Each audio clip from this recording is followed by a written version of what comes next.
ناظرین، آج میں آپ کو رمضان المبارک کے 14ویں روزے کی دعا بتاؤں گی جو ہم سب نے مل کے بکثرت پڑھنی ہے۔ تو شروع کرتے ہیں اللہ کے نام سے۔ اعوذ باللہ من الشیطان الرجیم، بسم اللہ الرحمن الرحیم۔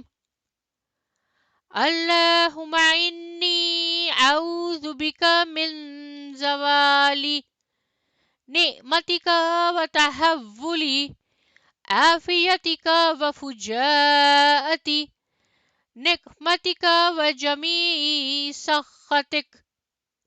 اے اللہ، میں آپ کی پناہ چاہتی ہوں اس بات سے کہ آپ کی دی ہوئی کوئی نعمت چھن جائے، یا آپ کی دی ہوئی عافیت پلٹ جائے، یا کوئی ناگہانی عذاب آ جائے، اور آپ کے تمام غصے سے آپ کی پناہ چاہتی ہوں۔ آمین ثم آمین۔ یعنی اس دعا سے ہمیں پتہ چلتا ہے کہ اللہ تبارک و تعالیٰ نے جتنی بھی ہمیں نعمتیں دی ہیں وہ اللہ کا ہم پر احسان ہے۔ سب سے بڑی نعمت دین اسلام ہے کہ اللہ تبارک و تعالیٰ نے ہمیں مسلمان پیدا کیا۔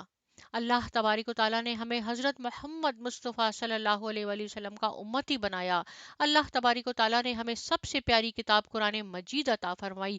یہ اللہ تعالیٰ کی نعمتیں ہیں۔ اس کے بعد اللہ تعالیٰ نے ہمیں صحت دی، تندرستی دی، اولاد دی، روزی دی۔ یعنی اللہ تبارک و تعالیٰ کی نعمتوں کا شمار ناممکن ہے۔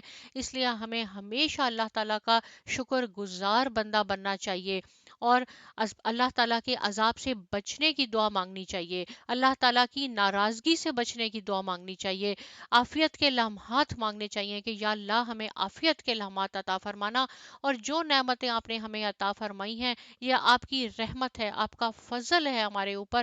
ہمارے اندر اتنی طاقت نہیں تھی، تو ہمیں اس پہ اللہ کا ہر وقت شکر ادا کرتے رہنا چاہیے کہ اللہ تعالیٰ جو بھی نعمتیں ہیں اس میں اپنی رحمت فرما دیجئے، اس کو بڑھا دیجئے، اس کو کم نہ کیجیے گا۔